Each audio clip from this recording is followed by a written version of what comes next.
Happy 6/6 portal day, everyone. On a star Makha from 1111 Unified, here with Josh and Tangelina at the Pyramids of Chi in Bali, Indonesia. We're so grateful that you're here with us today. I would love for these two beloveds to introduce themselves and explain a little bit further what they're up to in the world. And then we're going to talk a little bit about what it means to bring balance and harmony in our lives, individually, collectively, and for the world, for Mother Earth herself.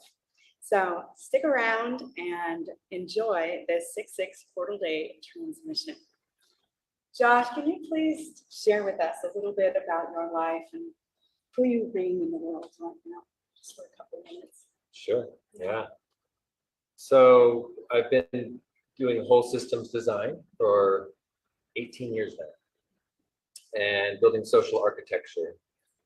So what that looks like is building villages, cities, currencies of the future, things that even the playing field and allow us to step back into harmony with nature and our tribal economic roots. And specifically, the two areas I align with are the ego and condor prophecy and the teal paradigm. And we can explain those later. Beautiful. Yeah. And your organization is Green Earth Vision, correct? Yeah. Amazing. Can you tell us just a little bit about that? Yes, Green Earth Vision is a funding engine for the regenerative landscape of multiple projects which have the potential to come together through merging processes and new organizational models that allow us to merge and work together. And Green Earth Vision is the funding engine that helps support a new operating system to come into play that allows people to work together versus competition. So moving us from a solo hero's journey to a collective hero's journey. Yeah, beautiful. Thank you. Tangelina, please share a little bit about who you're being in the world. Thank you. And it just started dumping rain here, so let's increase the volume of our voices. Excellent. Thank you, Anastar, for having us. I'm a big fan of 1111's vision and mission. And so to introduce myself, I've been exploring sustainable community development and its application for over 20 years.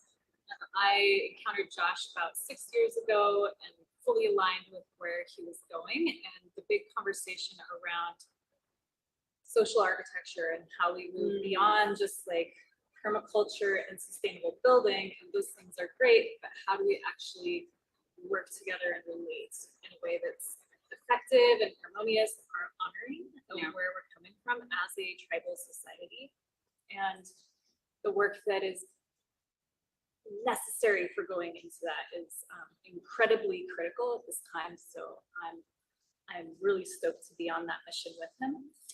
And so and yes, the eagle and condor vision is very much so alive and well in my own personal life, as we explain more about that.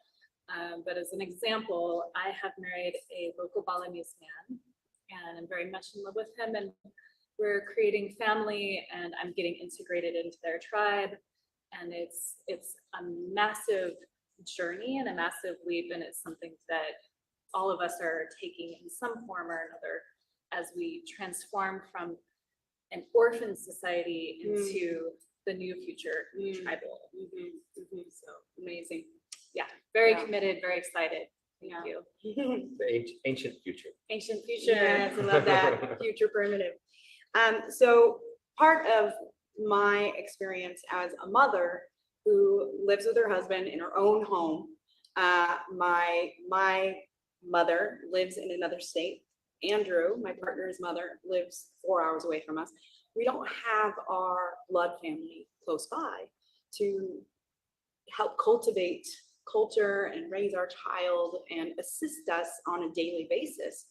And so that's the American nuclear family, right? And so for us to imagine our new earth paradigm is really about moving into a place where we do live in community, we do live in tribe, and that we actually collaborate and cooperate together as family units, that mothers take the children and help raise the children. And it's not just one mother, there's many mentor figures for the children within the community. And so I just love the projects and the willingness and the wantonness that the two of you have to create this tribal lifestyle for us. So we all just came from the sound healing, ancient sound healing experience in the Sun Pyramid, of which we will share more about later. So we want to give a special thanks to Pyramids of Chi for inviting us to be here today in the Earth Pyramid and in front of this beautiful gong. I would love to play it for just a few moments and really drop into that vibration of the sound healing that we all just experienced, and bring in the codes and the frequencies that we just received to share with you today for our transmission. Just take a few moments.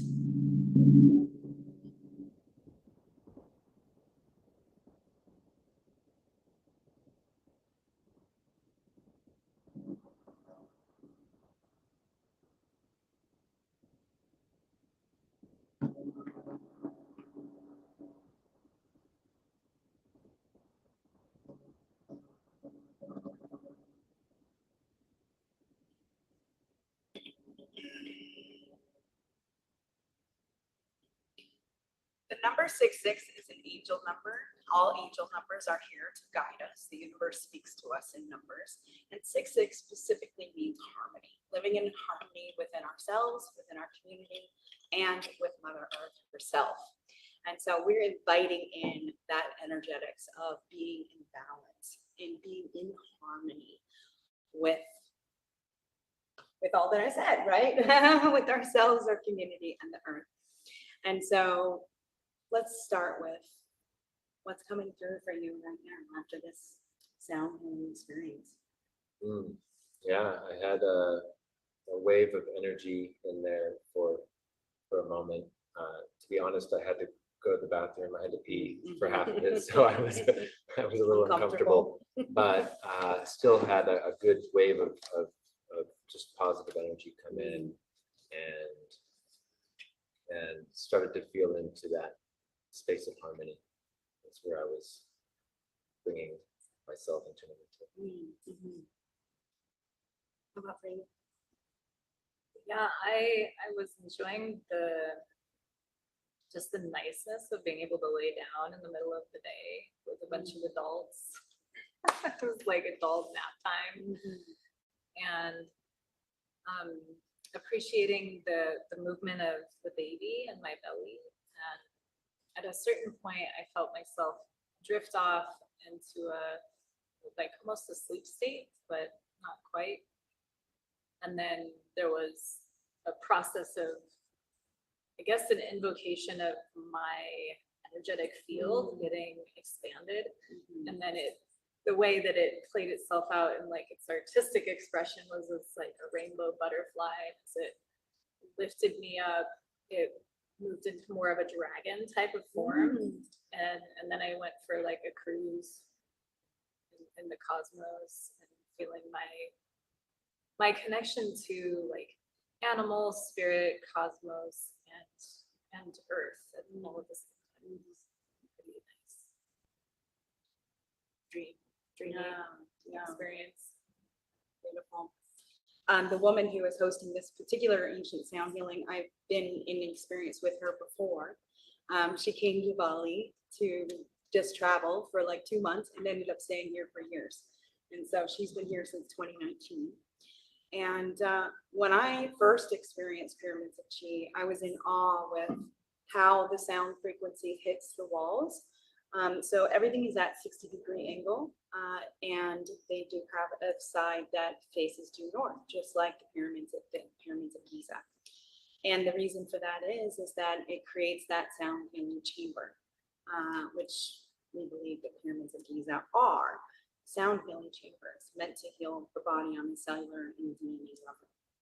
And so as I'm laying there, experience this sound healing, there's different tones and frequencies that are occurring, whether it's the flute or the singing bowls or chimes or the drum, big drums.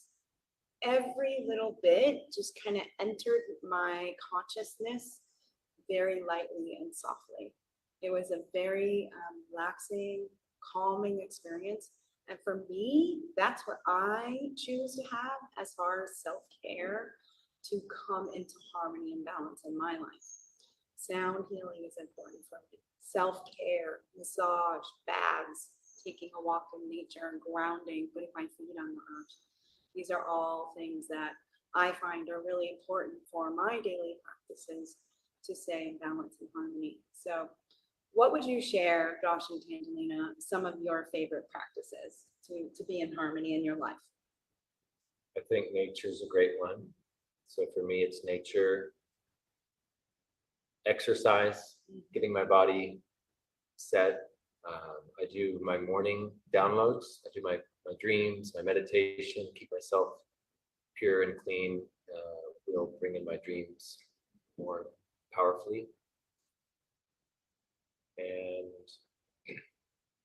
for me, I'm very energetically like a mirror. I'm very energetically movable. So hanging out with the right people, it's a big one for me. So when I get around anything that's off, I sometimes will retreat, rebuild myself, and then I go out to the right places with the right people at the right time, right events. Yeah, it's so important. Our sacred no is just as important as our sacred yes. It's like, oh, that vibration doesn't resonate. Okay, I'm going to step over here and recalibrate and see if I even want to step back, right? Or if it's just something that I send on its way. So, yeah, hear you there. How about for you? Oh, this is one of my favorite subjects. As I feel like it means everything. It gives us view and orientation. So I like the practice. One of the simple practices I like to use is something called a pivot. And so that's like, if I notice myself in an afflicted state, okay, being able to adjust pretty easily by like energetic methods. And that can be even just saying to myself, all right, aside from this agitation that's going on, am I okay? Can I be okay? Can I be joyful? And making a conscious choice in those moments. And all those things that Josh mentioned makes such a huge difference about like how much capacity I have to do that. So having a good sleep practice, having my bedroom set up in a way that's conducive for sanctuary. And I've been practicing Qigong since 2001, and I started yoga around the same time. And so those practices remain in my life. Dance and artistic expression, and quality time with my family and my daughter. And now I've integrated time in the Balinese family temple and doing prayer and staying also in my own rooted spiritual practice and where I'm coming from, but integrated within that has been, it's been really special to have a sense of family, because I came from a family that did not have religion or spiritual practice necessarily. So it's really sweet to step into a family that gets dressed and gathers flowers and makes offerings, so on and so forth, and to step into the temple together. So those things, giving childlike heart fundamentally. And that intentionalness too, right? That sacred honoring of whether it's a special day, like a portal day, or whether it's, being in a special place, creating that sacredness even in our own life. Like even just washing dishes can be a practice for harmony, and something that we don't typically like doing, maybe we can find peace and happiness with. So for instance, I don't really like doing laundry. And now my family and I have found a way where all three of us participate in doing it. and it actually becomes a family activity, and it's harmonious in that sense. Because it's not just me taking on something, we're doing it as a family. And so expanding into that, like, how do we find harmony within our family, within our community, especially if we're feeling separated and we're in that nuclear family experience? I know that you are a part of one, and now you're in this tribe here in Bali. So, you know, you have a lot to share around that. Yeah, dramatic Yeah. contrast. So what was that shift for you? Obviously, when you met your partner. Wow, kind of get chills thinking about it. Oh, it was such a deep prayer, you know, because when I got pregnant, I knew that my daughter's father was not available in his maturity and his emotionality. Your first daughter. Yes, my first daughter, and who knows who this could Yeah. be yet. But my daughter's father is Tibetan Nepali, and I ended up moving back to the States and going on a single parenting journey, which is one of the most impossible things we are not designed for. and to like find ways of gathering tribe and piecemealing is the way that I survived. And so looking forward to a way in which there was an effortlessness to family. And the more I noticed, the more I recognized the way community was actually alive and happening for me, even with the struggles of being alone, was something that helped expand my energy field to possibility.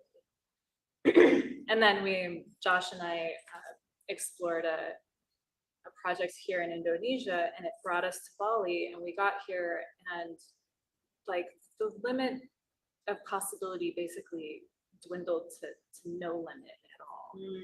And so we found ourselves being here, and the culture I found to be, even, I will never propose that any culture is completely perfect. It has its own corruptions and flaws, and it also has been minimally corrupted compared to what I've seen around the world. And we have so much we can work with here, within Bali, within Indonesia. So it's a great start point for what we're doing. And I already had felt this sense of finding family here. And now that like Tommy stepped into our lives, and there was an enormous amount of magical synchronicity and compatibility, and it's like eerily one of those things is like meant to be. Your new husband. Yes. And I couldn't sing his praises enough, even if I had like 1,000 years and a cosmic orchestra. So I really, I love that we came here, and I love that I had the struggle and the challenge that I did, because the amount of appreciation I have for what has come into my life now is astronomical. Josh has been a huge support, and Asara, even you've been a great support, and all of my tribe and, you know, my extended family that has gotten me to this point, I give credit to.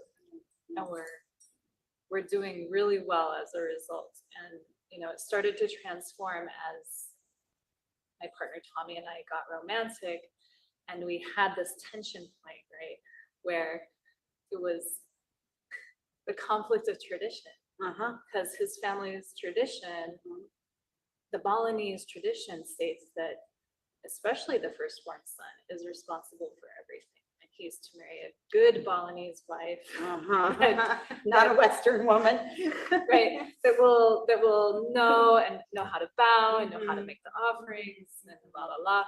And so for Tommy to step out of that and into a family that is foreigners took not traditional. it took a massive act of bravery on his part. And there was so many times that he was up against the resistance of his own cultural training to honor his parents. They're very, very, very honoring of the Balinese parents, are like almost God status. And Josh was definitely there for a lot of this. It was the like all right, well, slowly, we were able to just stand in that place. And this is, I think, where so many of us are, of choosing love, choosing what's right in your heart, Yes. no matter how oppressive the environment, the circumstances, the culture, the social media, like Yeah. all of that stuff that says you must obey because, Yeah. and if you don't, Mhm. here are the consequences. And we looked at all of that and went anyways. We stood in love anyways, right? Amazing.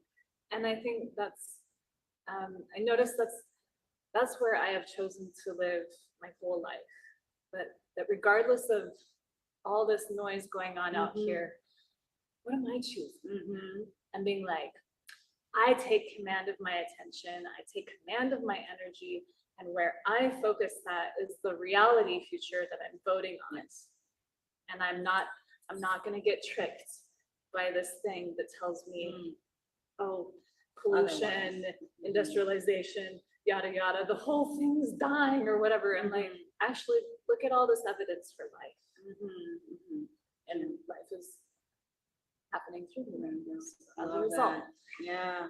Yeah. Choosing love is our north frequency. That is the choice that we need to make within ourselves. And then we're living it. Yeah. Yeah, it's really Beautiful. ecstatic. It's a new sense of freedom, Yeah. for sure. Come up for you. Yeah, so I am on a similar journey. I've also teamed up with the local. I recently met a soul brother. However, he's a local and he's a monk or a priest, and we're venturing. We're co-partners. So I think both of us are have taken this road where we're building this modern tribal culture here with what we have, and through these projects that we're building, the Synergy Hub Residencies, which we can get into. Yeah, so it's the Synergy Hub Residencies is a transitional technology of living spaces where basically, to put it easily, someone sells their home in the old paradigm, buys one in the new paradigm, and instead of a stagnant home that's in a neighborhood filled with strangers, they have a synergistic matching algorithm that matches them to the right people, places, events, for the rest of the projects for the rest of their life. Yes. And it's not just one home in one place, it's a traveling worldwide network. Exactly. And it's the same price as a home. And so we get to just get rid of that mortgage. And the cool thing is, in the Bali one, which is the Bali and Brazil are going to be rising as the first two, where we have solid projects that have been built. And in the Bali, in both of them, we have the main partner in these is basically a holy man. Yeah. And the cool thing about the Bali side of it is we get this guidance, because a lot of culture, we had a community that we built with, it was 10 houses, we had 10 people, we came in together in Bali, and we were, moving forward and combining our organizations and building this modern tribal, but we were missing the tribal. We were as a bunch of modern people coming together. And the elder, like the local elder, that's what it is. Missing local culture. In fact, missing the mark, missing the mark on the local culture. There was many things that happened that the relations. I'm here to be to learn the language of the heart, just like I showed up in Costa Rica under the Eagle Condor prophecy to learn the language of the heart. We can't come from the mind and try to control and separate. We're trying to come together and unify and become in harmony. So learning the language of the heart, because we haven't been taught that. That's the first step. We speak from the mind, we're not going to be heard. Yeah. And we're not going to be understood. And so they say, seek first to understand, then to be understood. For me, that comes in understanding what is the heart here? What is the heart saying and doing? In the Native American traditions, that's how we pray, is through song. And that's the language of the heart. And so this is a big piece of tribal culture is singing and praying and coming from the spirit and the heart. And so, yeah, I had one more thing is I had a dream before I went to Costa Rica. So it was Costa Rica where I started my journey with this here. And I had a dream where I was on a spaceship with my family and friends, and someone's like, "Hey, let's go swimming in space." And I was like, "Okay, cool." Yeah, sounds like fun. So I jump off, and there was no swimming pool. So I start falling through space, and I'm like falling, and it's like galaxies. No, I would never see anyone ever again. And so I was like, finally, like, okay, I'm gonna relax. And then I hit a river. I start floating down this river, this canyon, and I end up at hot springs with Native Americans and Asians. And I was like, "Hey guys," and they welcomed me in. I was like, "I guess you're my new family," and they're like, "Come on in." And it was really a beautiful dream, and it helped me energetically let go of things that I might be holding on to. And I never knew why there was Asians in there, but I knew I was heading to Costa Rica. It's like a week before, so I knew that part. And then we end up here. Never thought I would be here, but it's this journey that I'm on to let go of what's been created for me, the stream that we've all been pushed into, and jumping off that ship and creating the modern tribal culture that we're doing, creating the balance of the heart and the body. So, being with the Eagle and Condor prophecy, and the teal paradigm is a part of that. That's a way in which we can arrive at a harmonious life state. But it's a transition technology. We're not there yet. We're coming from super separation, super disharmony. Yeah. And we have to work to get there. We're still in work phase. We're not there. It's gonna take a little bit of time. Yeah. But it also takes all of us to make that first choice. That choice towards love, that choice towards harmony, that choice towards moving into our tribal culture together. And one of the things that, as you were speaking, came up for me, I envisioned this, 10 years ago, 12 years ago. We've been talking about it for quite some time now, of just this collective where I can go to Bali and stay in your house while you go to my California house, while you go to my Hawaii house, but it's not mine, right? It's our homes within a family compound, or like multiple home units on one piece of property that's farming the land creatively, sustainably, ecologically mindful, and even the building materials are renewable, and all the things that we want to create our new earth paradigm housing experience. And that within this collective system, we each provide what we're good at. So I can go to Brazil and I can teach activated embodiment experience, and I can go to Hawaii and I can finish my book, or help garden and plant the seeds for the next round of food to eat, right? So we all have jobs within this collective community to keep it running, keep it going, and we all use our talents to do that. And I think that is so amazing. One of my sisters in Sebastopol is starting a timeshare, and not the typical sense of timeshare, but timeshare. So if I can offer you an hour massage, but she needs an hour of grocery shopping, but you can give an hour of bookkeeping to someone else, right? And it's like you're just trading time for time, whatever it is, regardless if I charge 120 and you charge 50. It's just 1 hour of my time for an hour of your time. And I think it's brilliant. Like, imagine a whole new way of being able to trade services with each other. So that brings us into the creation of how we really do begin to live in harmony with the earth, with the world, because we are talking about creating these little pods around the planet. That also requires travel. So what is the element, what is the piece of like not harming Mother Earth and leaving less of a carbon footprint and things like that when it comes to traveling to these different sites? You don't have to.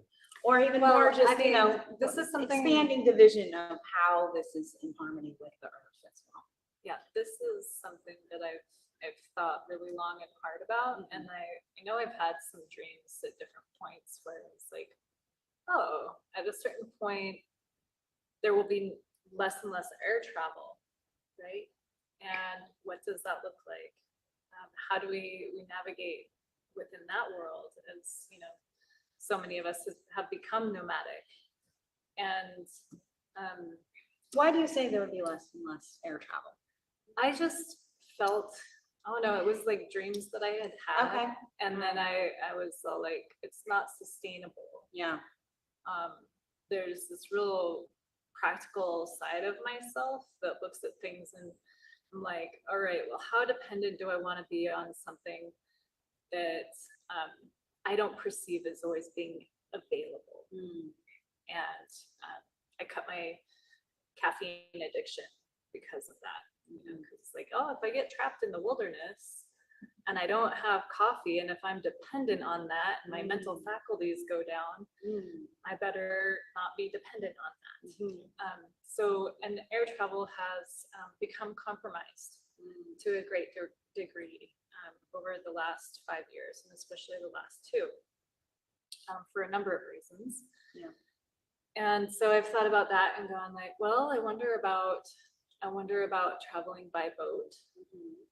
And you know, there's been different kinds of electronic speed rail things that have gone in, and yeah, I'm curious about all those things. And I mean, this kind of conversation would require a bit more research and such. Totally. But it's certainly something to explore. And as we ask ourselves the very necessary question around like, what does it take to be harmonic with my ecosystem, my environment, my culture? It's all dependent on where you are on the earth, right? And so, you know, I feel that there's been anti-gravitational and free energy technologies for a while that have been suppressed. And I really, when I sense into things, it's more to do with worldview, collective worldview, and our, like, where we are placing value. And so far right now, you know, where value is being placed is in corruptible systems and things that are being commoditized, right? So shifting our value system in the sense of, is like, I think of it in the negative. That's the way my brain is still reorganizing itself, but shifting away from greed and money oriented to sustainable and contributive, right? And how does this contribute to a thriving, wholesome community, and that being even a world community, and having that legacy be a motivating factor of value. So that has a lot to do with what Josh and I love to do, which is culture building, and coming around to like, all it is a belief construct that gives money value, that gives status any kind of value. It's like people drive Hummers not because they need to cross crazy terrain, but it's a status symbol, right? Like, what would it be? Los Angeles freeway. What would it be like if we all of a sudden started valuing completely different things that are regenerative, things that are ethical? What if that was like the trendy Instagram model now, was to be actually like in your integrity sexy, in your ethics and such. And that would be the thing that motivates a culture to true transformation, because we don't lack the technology, we don't lack the resources. All of that is BS, right? It's a fiction that's been playing out. We have more than enough. We have tons of food on the earth, and it's granting access, right? And having that access not be based on your bank account. So that's where I see us being able to like come into harmony is really transforming our value systems. So well put. Exactly. Thank you. Oh. Yeah, so I see the answer in the awareness is a critical piece, And I see the answer in the systems. So as you spoke to, the system is designed for greed and profit, and it's shuts out solutions that are there for special interests. And so systems are more powerful than people. If we want to change all the drivers, that's a worthy cause. But if we make a driverless car, we solved all the problems at once. And our culture is built based on our systems. We act and respond into these systems. And so the metaphor is, if you walk into a room and there's the water's flooded all over the floor, do you clean up the water or do you turn off the faucet? And in this case, that faucet is this system that's been built, and the water and the energy and the money is flowing through it. And it's causing a mess because of the way things are set up and not contained. And it's becoming destructive, and you don't have permission to come turn it off. So I see the systems as going to the source and creating our own pivotal, pulling as much as we can, as fast as we can off of the energy and the monetary and the resource, getting it back to the collective commons.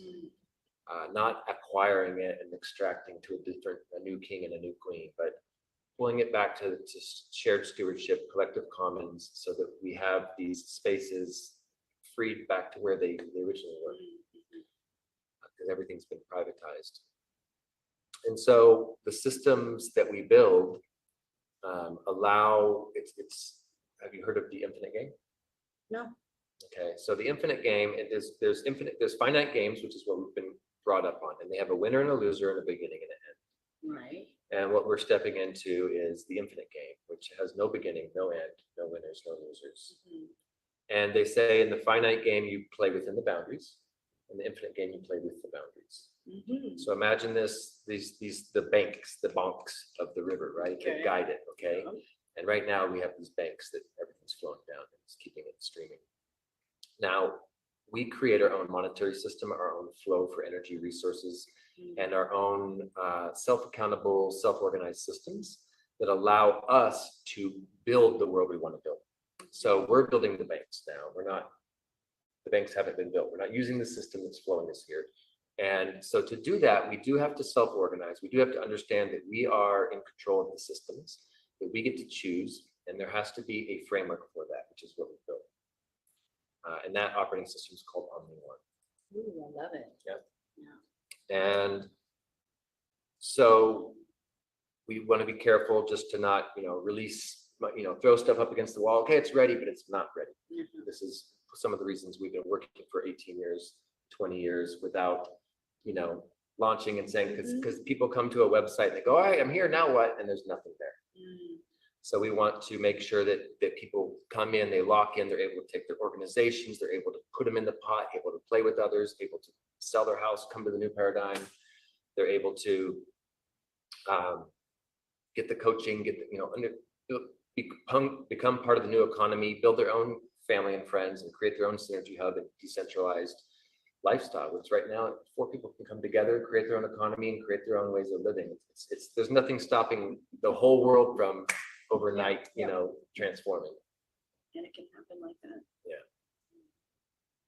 So I see that, simply put, it's a systemic change that needs to happen in order to, and one that's so fun that even the 1%ers say, that's what I want to do.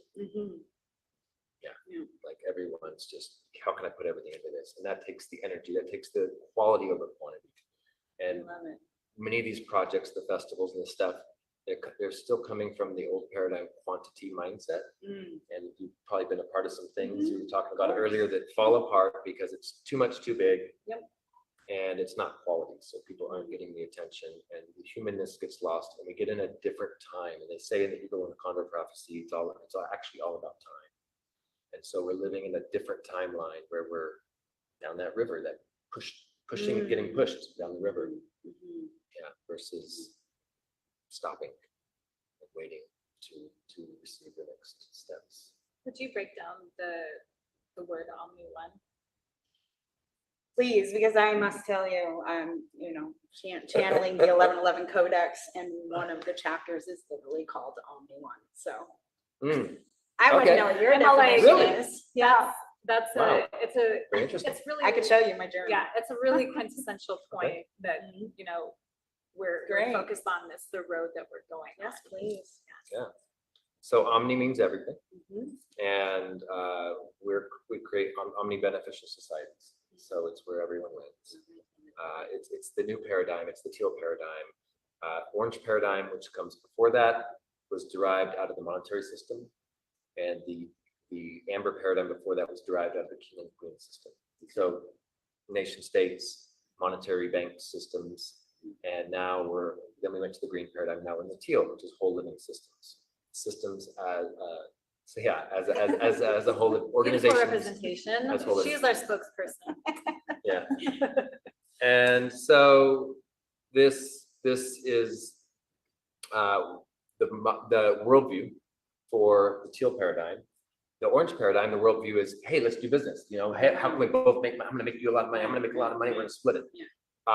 That's not interesting to people in the teal paradigm, because they're like, cool, but if I get into business with you, I want all of us to rise, and I can see your attitude. You're going to just extract more than you've done. You get paid for what you do. You don't get paid for what you don't do. Is the natural law that we're basing this on, versus like a stock market where the people that aren't doing any work are getting paid all the money. It's the opposite right now. It's ridiculous. Yes. It doesn't We're make, reversing the pyramid. yeah, we're putting it back to natural order. So Omni is the first one of our, you know, it could be other things. It's called OmniOne. And for 1111, I have I went to Costa Rica to learn the language of the heart. I went to the tribes, and I ended up learning it from a white guy. So his name is James. My name is James. Both of our dads are James. Both of our older brothers are Zach. He's a perfect balance for me, like heart, mind. We had this whole exploration for a couple of years, and really just, you know, the momentum was astonishing. It was a decade, a year, a month, and a day apart. So that's 1111. Wow.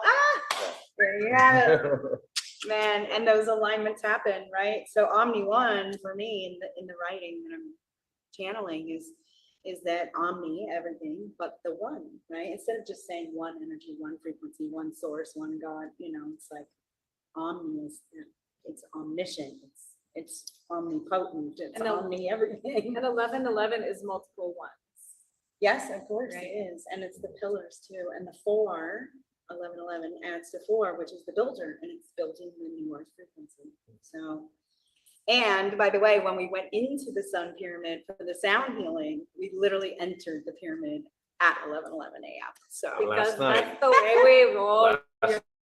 last night I saw 1111, and then this random phone call came in. yeah, It was a junk phone call, but it came in right but then. and his it was a phone little dinged on topic of 11:11. conversation at the time. So, yeah, we're talking about an app that like ding, it's 11:11. Say a prayer, make a wish. that's what my friend thought it was. She's like, you have an alarm that goes off at 11:11 to tell you that it's 11:11 to do something. I said, See? no. There you go. There's the Yeah, it's exactly that. alignment, synchronicity. Everything is, the universe is in its perfection regardless of what we think that's supposed to be. Yeah. So here we are coming to a close of our 6/6 portal day transmission. And I really wanted to just drop in to the field in this beautiful pyramid and ask you each, what is your message to humanity today? Oh God, I say like follow the love into your rainbow butterfly dragon body, and let that be your great gift of being into the world. Yeah.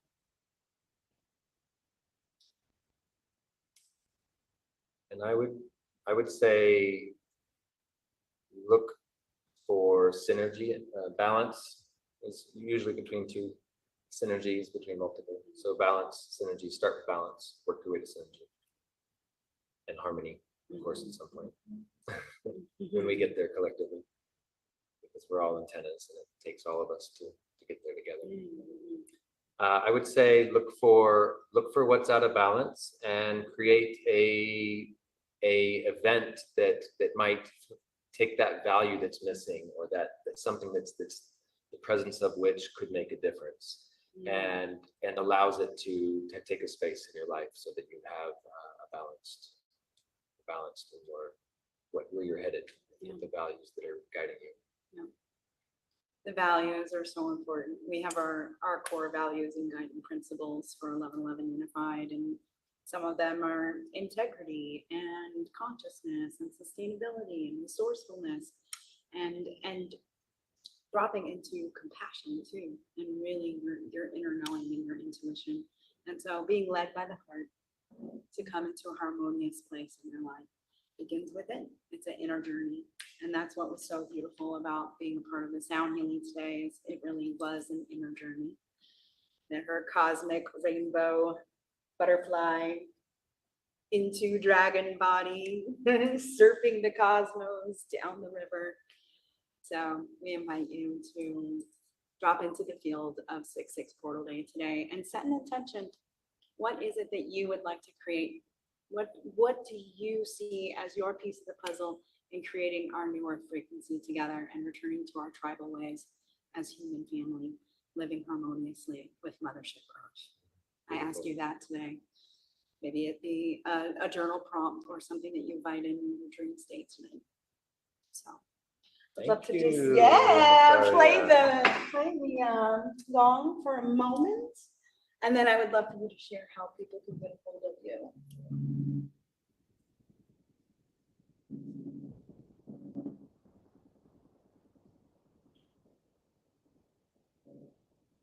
Some deep breaths together, 3 deep breaths. To receive this sound.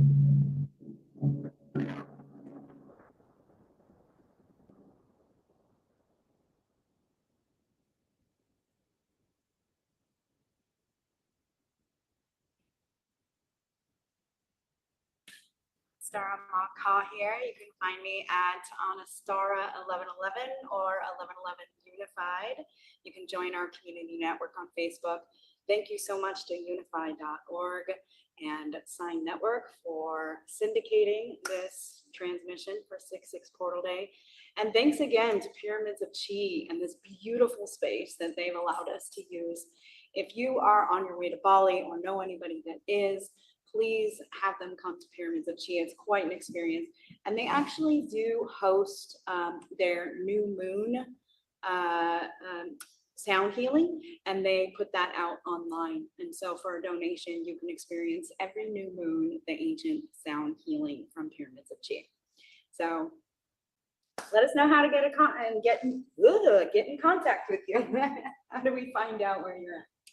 Yeah, we've got 3 different websites. One for education, actually it was 2 for education and 1 for plugging in. And I'll let Josh speak about that. Okay. All right. Well, yeah, I'm Josh Pazamore, or Josh Pazamore, and this is Tangelina the Aviatress, for Tangelina. Yeah. Tange. and Tange. Tange. And you can type in Synergy Hub Universal Residencies, and it'll take you to, we're the only one so far. It'll take you to greenearthvision.org, where you'll be able to see some of our projects and link into some of the others. Like we said, some of them are soon to come. But Awesome. that will get you linked in. Okay. And healparadigm.org as well for the education. Amazing. Thank you both so much for this beautiful conversation. I appreciate you. I appreciate all of you for being here, and have a beautiful, blessed portal day. As it starts dumping rain again.